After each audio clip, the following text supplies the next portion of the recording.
It's about to get dangerous.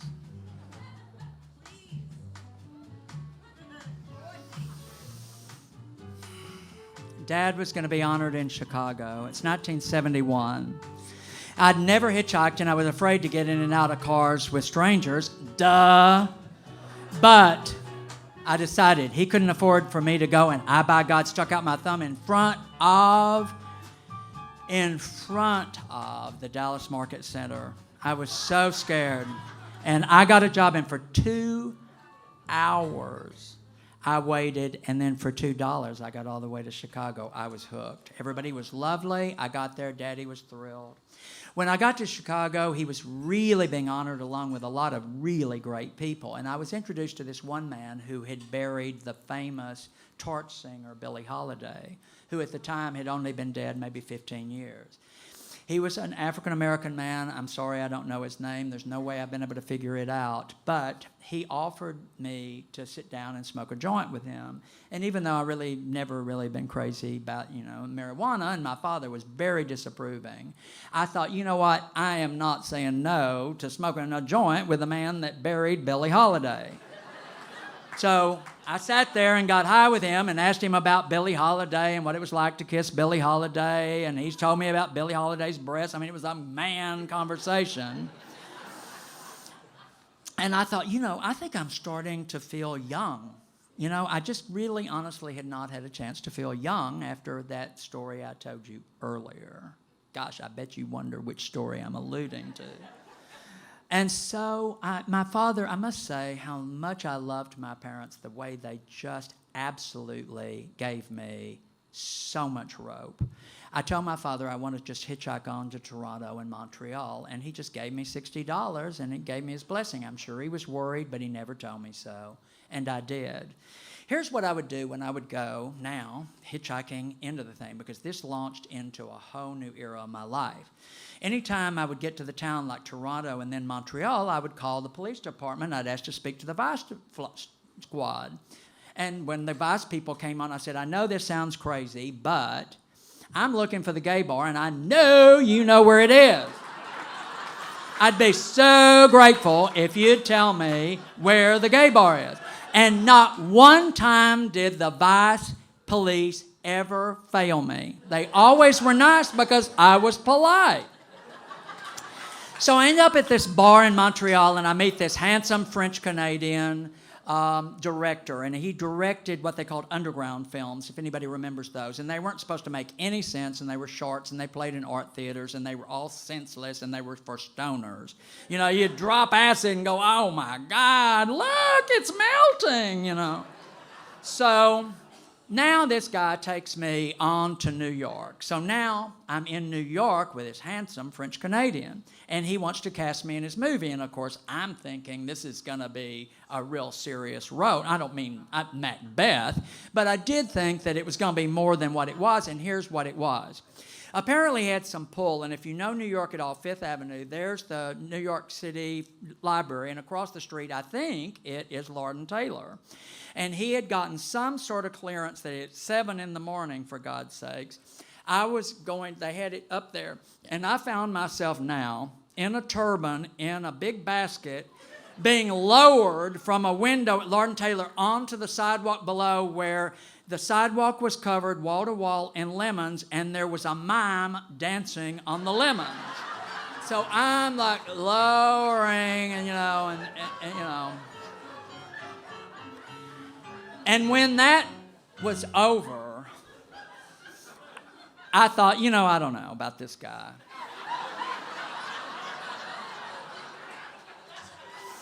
So he was going back to Montreal, and his invitation for me to return with him was pretty lukewarm. So I decided I was going to hitchhike back to Dallas. And you know what I decided? I decided, no, I'm staying in New York. And you know what I decided to do? I was going to sleep in Central Park. I'd found a wooded area called the Rambles over on the West 70s. And I thought, you know what? And here's what I said to myself. I was so proud of myself because, believe me, hitchhiking had really helped me get through my fear of strangers. For a while. And I thought to myself, all right, if you sleep in Central Park and you're killed in your sleep, you'll never know. You'll wake up dead. And then the chance of you being really killed in Central Park are pretty damn remote. So you know what? Just do it. So I would go to sleep, and by the way, the city was so run down and cheap. Do you know that dancers are the poorest people in anywhere. Dancers could live alone without a roommate 3 blocks from Central Park West in the 70s. I don't mean the 1970s. I mean like 71st Street, 73rd Street, 78th Street. And a lot of them would let me shower and clean up there and everything. I was cute. But I liked to sleep in Central Park. And then at night, I would hear the Schaefer Music Festival playing live music, and all of a sudden there'd be Billie Holiday's. I don't mean Billie Holiday, I mean Ella Fitzgerald singing, and then there'd be Sarah Vaughan, and I think, oh my God, Sarah Vaughan. And then I would hear what was going to be the legends of the future in Latin. There would be Tito Puente, there would be Celia Cruz, and then, oh my God, Hector Lavoe. If any of you have ever heard of Hector Lavoe, Google it and YouTube it. From Puerto Rico, Hector Lavoe. And when I heard that, I would just like a zombie walk toward it. I was so taken. And then all of a sudden, their second sponsor now was American Airlines. And American Airlines was announcing their new nonstop flights to Hawaii. 11 hours, nonstop, New York to Honolulu, 1971. You ready? That's 43 years ago. So this was very progressive. And I thought, you know what? I think I'll do that. And already, remember how I said you have to be your own best friend? I'd be over here going, are you crazy? How are you going to do that? And I thought, I don't know, Roland. Figure it out. Come on. Let's figure it out. And I'd go, well, if anybody can do it, you can, you know. So I ended up buying a copy of the book called Steal This Book. Yes, Jerry Rubin's book, Steal This Book. It's one of the Chicago 8, but that's a whole other blah, blah, blah. But I loved his ways because I thought, you know what, if you're going to be a true adventurer, you have got to be naughty. I mean, you don't have to be hurting people or doing something, but you have to be willing to take chances and really. So here's what I did. And people all my adult life have asked me how I stowed away on planes. And let me tell you something. It's never been the same way twice. But for the first time publicly, because the statute of limitations is over, I'm going to tell you how I got on that plane. First of all, I found out that it's got empty seats. That's pretty important. I now go to LaGuardia, I believe it was.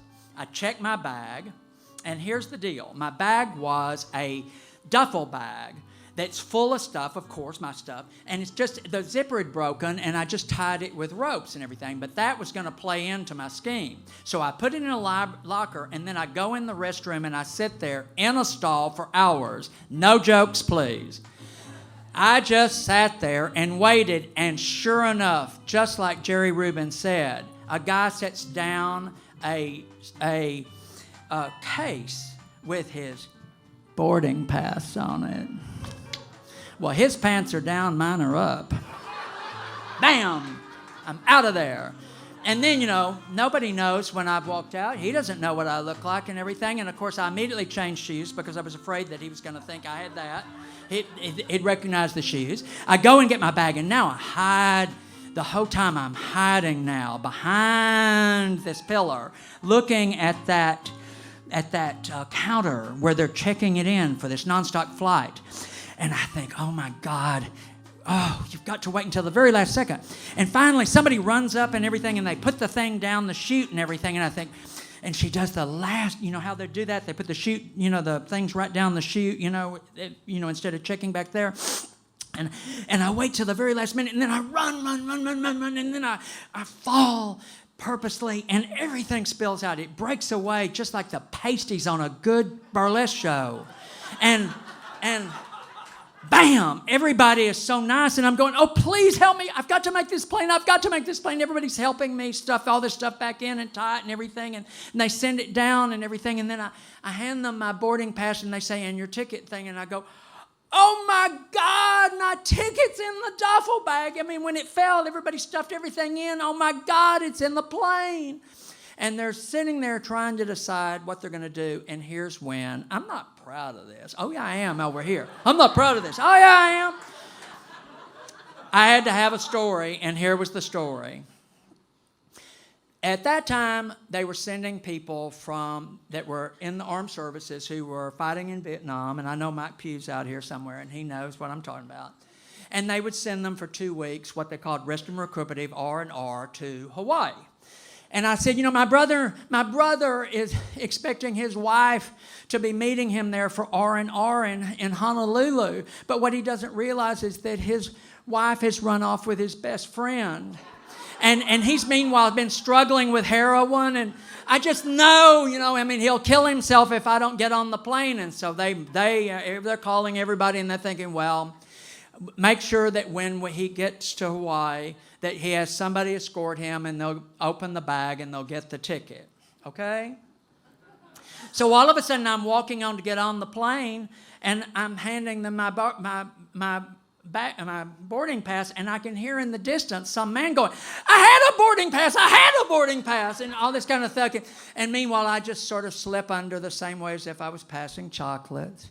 And I sat down in the plane seat, and the stewardess, as they called them then, came up to me and said, well, you certainly look happy. And I said, oh, I am. And she said, would you like some champagne? And I said, oh, yes, I sure would. And she said, I've never seen anybody so happy. Everybody looks happy on this flight, but you look so happy. And I said, well, ma'am, I've always wanted to be an adult and have adventures. And you see, my adult adventures now are going Polynesian.